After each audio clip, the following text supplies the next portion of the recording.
স্বাগত ডিবিসি নির্বাচিত সংবাদে। শুরুতেই জানাবো মার্কেন্টাইল ব্যাংক সংবাদ শিরোনাম।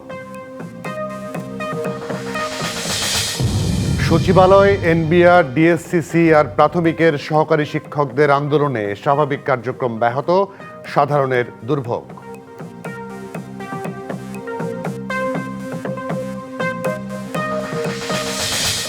দেশের সীমান্ত সার্বভৌমত্ব নিয়ে কোনো আপোষ করবে না সেনাবাহিনী।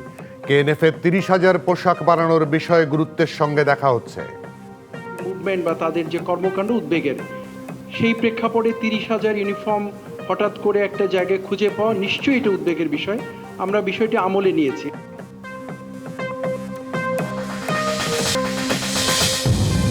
এবং সংকট কাটছে না বিদ্যুৎ ও জ্বালানি খাতে।